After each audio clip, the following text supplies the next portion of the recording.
Hello everyone. क्या आपकी workbook Excel की जो वर्कबुक है वो बहुत स्लोली ओपन होती है या उसको बहुत टाइम लगता है और उसका साइज़ बहुत ज़्यादा है जिसको हम ब्लोटेड वर्कबुक भी कहते हैं। अगर आपकी किसी भी एक्सेल वर्कबुक में ये प्रॉब्लम है तो ये वीडियो मैं बना रहा हूँ जिससे आप ये प्रॉब्लम सॉल्व कर सकते हैं। तो इसमें मैंने कुछ पॉइंट्स लिखे हैं। द फर्स्ट वन इज़ कि आपकी जो वर्कबुक है उसको सबसे पहले आप बैकअप ले लें, उसका एक उसकी बैकअप कॉपी बना लें और उसके बाद ये उस पे ट्राई करें। तो सबसे पहला पॉइंट ये है कि आपने अपनी वर्कबुक की यूज्ड रेंज चेक करनी है। यूज़ रेट चेक करने के लिए मैं ये डाटा पे आता हूँ और इसमें मैं अपना फर्स्ट सेल जो है ये इस पे क्लिक किया। अब मुझे दबाना है कंट्रोल शिफ्ट और एंड। ये आपके कीबोर्ड पे 3 बटन है जिसको आपने दबाना है। जैसे ही मैं ये कंट्रोल शिफ्ट और एंड दबाता हूँ तो ये मुझे देखिए 209 रो पे ले आया है और एच कॉलम पे। जबकि मैं अगर देखूँ तो मेरा जो डाटा है वो सिर्फ जो मैंने डाटा इनपुट किया था वो सिर्फ मेरा 121 रो तक था। तो इसी तरह कुछ गलती से कुछ टाइप हो गया या पहले डाटा मेरा काफ़ी ज़्यादा था और उसको मैंने डिलीट किया, लेकिन क्या हुआ कि एक मैं कंट्रोल शिफ्ट एंड दोबारा दबा रहा हूँ तो कोई एक सेल में कुछ ये ए या कुछ भी लिखा हुआ रह गया, जिसकी वजह से मेरा जो यूज रेंज है वो H209 तक आ रही है। तो जिसकी वजह से ये हो सकता है कि आपकी फ़ाइल का साइज़ ज़्यादा हो रहा है और वो ज़्यादा टाइम ले रही है ओपन होने में। तो इसको सॉल्व करने का तरीका ये है कि आप अपने सेल जो आपका डाटा है उसके लास्ट सेल पे आ जाए। उसके बाद एक आपने बिल्कुल उससे जो नेक्स्ट वाला कॉलम है और नेक्स्ट वाली रो, यानी मेरा डाटा है F121 तो नेक्स्ट कॉलम जी है और नेक्स्ट रो 122 है। यहाँ मैं इसको सिलेक्ट कर लेता हूँ और अब मैंने कंट्रोल शिफ्ट एंड दबाना है। तो ये जो मेरी लास्ट यूज्ड रेंज यूज़ हो रही है ये वहाँ तक सिलेक्ट हो गया। अब मुझे सिंपली इसको राइट क्लिक करना है, डिलीट करना है और डिलीट पे पहले मुझे एंटायर रो सेलेक्ट करके ओके करना है और सेकंड थिंग मुझे करनी है दोबारा डिलीट और एंटायर कॉलम। अब ये मैंने ओके कर दिया। अब मैं वापस आता हूँ तो कंट्रोल शिफ्ट एंड मैं दोबारा दबा रहा हूँ, लेकिन मैं अभी तक ये मेरी एंड रेंज 209 तक शो हो रही है। तो इसके लिए क्या है, ये बिल्कुल ठीक हो चुका है, वो रेंज वहाँ तक डिलीट हो चुकी है। मुझे सिंपली क्या करना है, एक दफ़ा इसको सेव करना है और बाद में क्लोज़ कर देना है।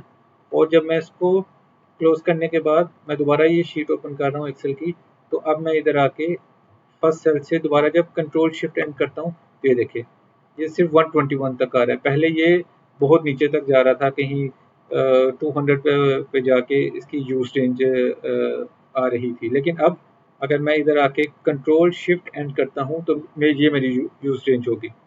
पहली बात ये होगी। दूसरा इसका रीज़न क्या हो सकता है, ये रीसेट योर वर्कशीट, ये मैंने आपको करके दिखा दिया। इसका रीसेट वर्कशीट इसकी रीसेट कर दी है। उसके बाद नेक्स्ट ऑप्शन ये हो सकती है कि इसमें फॉर्मेटिंग एक्स्ट्रा हो सकती है। तो उसके लिए सबसे आसान तरीका ये है कि आप फाइंड एंड सेलेक्ट, ये होम टैब में है, होम बटन में फाइंड एंड सेलेक्ट पे जाए और यहाँ आपने जाना है go to special. Go to special में जाके आपने इसका मैं देख लेता हूँ कि हमारा ये रिमूव फॉर्मेटिंग। तो ये मैं अपनी ऑब्जेक्ट वाली शीट पे आ गया। यहाँ के गो टू स्पेशल पे जाके यहाँ मैंने देखना है फॉर्मेटिंग किधर है। ये कंडीशनल फॉर्मेटिंग है। तो इसको जब मैं ओके करता हूँ तो ये मेरी सारी रो जो है ये कंडीशनल फॉर्मेट हुई हुई है। कहाँ तक हुई हुई है, ये देखिए कहाँ तक, ये मैक्सिमम ये 347 तक है फॉर्मेट। तो इसको मैं पूरी रो को सिलेक्ट करके डिलीट कर देता हूँ। अब अगर मैं दोबारा इसको गो टू स्पेशल में जाके कंडीशनल फॉर्मेटिंग देखता हूँ, ये मेरी रिमूव हो गई है, नो सेल वर फाउंड।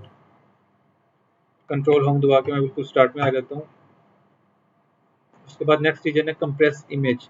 अगर इसमें कोई इमेज है, ये मेरी जैसे इमेज है, तो इसको मैं कंप्रेस कर सकता हूँ। इसका साइज़ को यहाँ आपको जब आप इमेज पे 2 दफ़ा क्लिक करेंगे तो फॉर्मेटिंग में आपको कंप्रेस का ऑप्शन मिल जाएगा। मैं इमेज को कंप्रेस कर सकता हूँ, इसका साइज़ छोटा कर सकता हूँ। इससे भी आपकी फ़ाइल का जो साइज है वो कम हो जाएगा। Next one is remove shapes. तो इधर ऑब्जेक्ट, इधर मैं दोबारा आता हूँ गो टू स्पेशल, और यहाँ मैं ऑब्जेक्ट्स, ये ऑब्जेक्ट है, जब मैं इस पर क्लिक करता हूँ तो ये मेरा एक ही ऑब्जेक्ट आ गया है। ये देखिए ये भी ऑब्जेक्ट सिलेक्ट हो गया है, और कौन सा ये वाले, ये जितने भी ऑब्जेक्ट्स है ये सारे ऑब्जेक्ट सिलेक्ट हो गए हैं। तो मैं कब कहाँ तक जा रही है, देखिए ये कितने ज़्यादा ऑब्जेक्ट सिलेक्ट हो गया। मैं इनको डिलीट कर देता हूँ। तो अब मैं इसको ऊपर जाकर देखता हूँ तो ये सारे ऑब्जेक्ट डिलीट हो गए हैं। जो अननेसेसरी ऑब्जेक्ट है वो यहाँ से आप देख सकते हैं। अगर मैं इसको कंट्रोल जी करके वापस ले आऊँ, इसका एक और तरीका है कि आप यहाँ से आके सिलेक्शन पैन पे जा सकते हैं, और ये मेरे सारे ऑब्जेक्ट है। इन ऑब्जेक्ट से भी मैं देख सकता हूँ मुझे कौन सा ऑब्जेक्ट डिलीट करना है और कौन सा ऑब्जेक्ट मुझे रखना है। अगर मैं ये सिलेक्ट कर रहा हूँ तो ये देखिए पिक्चर नंबर 2 है। अगर मैं ये वाला ऑब्जेक्ट सिलेक्ट कर रहा हूँ तो ये देखिए ये एरो राइट 4 है। इस तरह मैंने अपने ये कंट्रोल होम दबाया और यहाँ आके मैंने अपने गो टू स्पेशल में जाके सारे ऑब्जेक्ट्स को डिलीट कर दिया।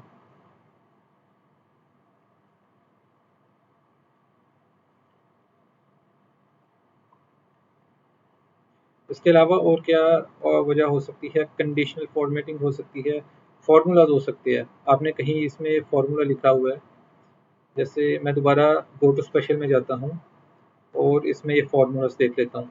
आपने कोई ऐसी पहले फार्मूला लगाया हुआ था और आपने बाद में वो रिमूव कर दिया, लेकिन किसी जगह एक जगह वो फार्मूला रह गया है जिसकी वजह से फुल यूज रेंज आपकी रेंज यूज हो रही है। तो मैं यहाँ आता हूँ तो ये देखिए L72 पे एक फार्मूला लगा हुआ है जो कि मुझे ज़रूरत नहीं है, तो इसको मैं सिंपली डिलीट कर देता हूँ। तो ये वजह भी हो सकती है आपकी ब्लोटेड एक्सेल वर्कशीट की। उसके अलावा डिफाइंड नेम्स, आपने अपनी एक्सेल शीट में कुछ नेम्स डिफाइन किए होंगे फार्मूला में यूज़ करने के लिए, तो वो मैं फार्मूलाज में आता हूँ और यहाँ डिफाइंड नेम्स, नहीं, नेम मैनेजर में। तो यहाँ देखिए ये सारे मैंने डिफाइंड नेम्स कुछ सिलेक्शंस की हुई है, और ये सारे नेम डिफाइंड हुए हैं। इनमें से अब जो मुझे चाहिए वो मैं रख लेता हूँ, और जो एक्स्ट्रा है उसको आप रिमूव कर दें। जैसे मैं ये डिलीट कर देता हूँ, एक मैं ये वाला डिलीट कर देता हूँ। तो ये टेबल एक है, अगर मैं चेक करूँ ये एक टेबल भी बना हुआ है। टेबल अब किधर है, इसको अगर मुझे देखना हो तो मैं, टेबल किधर है, ये देखिए एक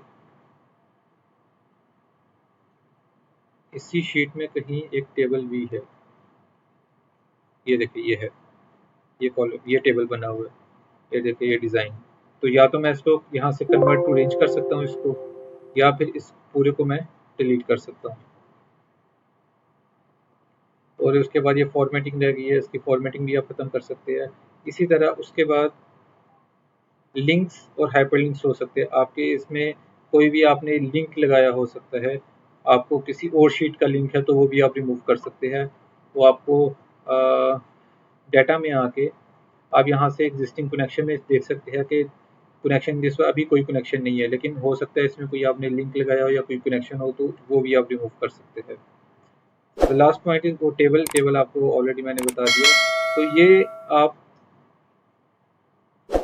गो टू स्पेशल में जाके आप देख सकते हैं करंट रीजन, ऑब्जेक्ट्स और लास्ट सेल, विजिबल सेल, ये सारे चीज़ों को आप चेक कर ले। और अगर कुछ भी एक्स्ट्रा है तो वो आप रिमूव कर दे, तो आपकी जो शीट है वो, उसका साइज़ भी कम हो जाएगा, और वो अगर स्लो है तो वो नॉर्मली वर्क करना शुरू कर देगी।